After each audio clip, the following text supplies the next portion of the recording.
President Trump sees huge surge in black support, and it could spell trouble for Joe Biden. A new poll conducted after last week's Republican National Convention shows a nice spike in support for President Trump amongst black voters. The numbers, published by Hill Harris X, show that the president received a 9-point jump in approval. This is significant considering Joe Biden did not receive even a slight convention bump from any groups following the DNC.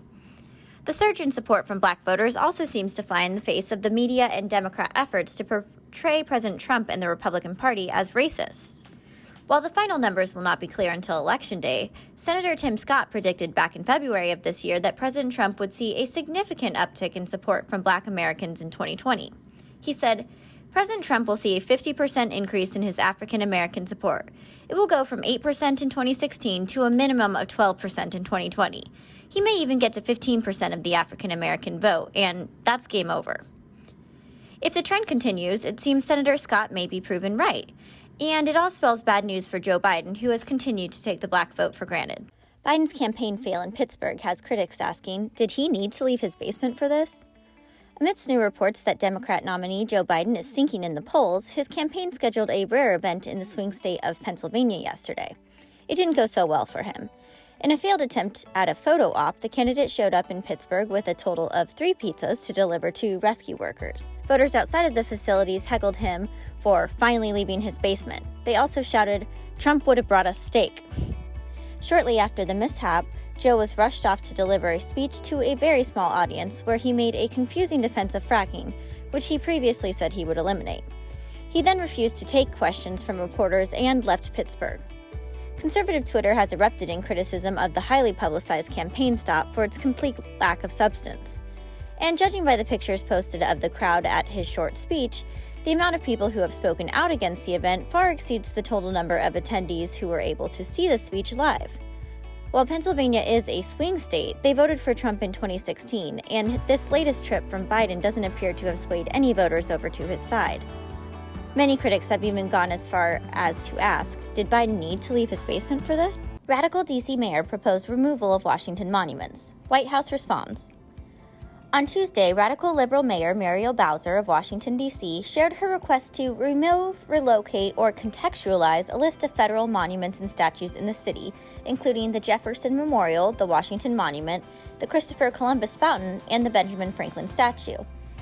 The mayor posted on social media that the list of recommendations were put together by the DC Faces working group she put together to evaluate public spaces to ensure the namesake's legacy is consistent with DC values.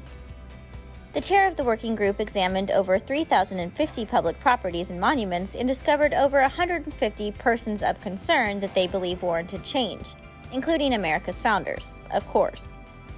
They wrote in their report that our decision-making prism focused on key disqualifying histories, including participation in slavery, systemic racism, mistreatment of or actions that suppressed equality for persons of color, women, and LGBTQ communities, and violation of the D.C. Human Rights Act. The Trump administration has not responded kindly. Press Secretary Kayleigh McEnany described the recommendations as ludicrous and said, the radically liberal mayor of Washington, D.C. is repeating the same left-wing narrative used to incite dangerous riots, demolishing our history and destroying our great heritage. She continued, President Donald J. Trump believes these places should be preserved, not torn down, respected, not hated, and passed on for generations to come. As long as President Trump is in the White House, the mayor's irresponsible recommendations will go absolutely nowhere. Those who have enjoyed the Washington, D.C. tourist attractions can rest easy with the confirmation that the president has no interest in acting on Mayor Bowser's recommendations. President Trump is working to defund cities who want to defund the police. After months of ongoing protests and rioting in America's biggest cities, President Donald Trump is taking a hard stance against the liberal mayors and governors who continue to allow it. While these Democrat leaders joined the violent activists to defund the police, the president is seeking a way to defund them. He signed a memo on Wednesday evening directing the Office of Management and Budget to require a report due in 14 days that details taxpayer funds used by federal agencies in radical cities like Seattle, New York City, Portland, and Washington, D.C. The memo reads, without law and order, democracy cannot function. Americans cannot exercise their rights, including their right to peaceful expression, assembly, and protest. While the president has not announced official plans on how he will use the information provided in the report, he hinted that it will guide his future decisions. The memo continues, "Unfortunately, anarchy has recently beset some of our states and cities. For the past few months, several state and local governments have contributed to the violence and destruction in their jurisdictions by failing to enforce the law, disempowering and significantly defunding their police departments, and refusing to accept offers of federal law enforcement assistance."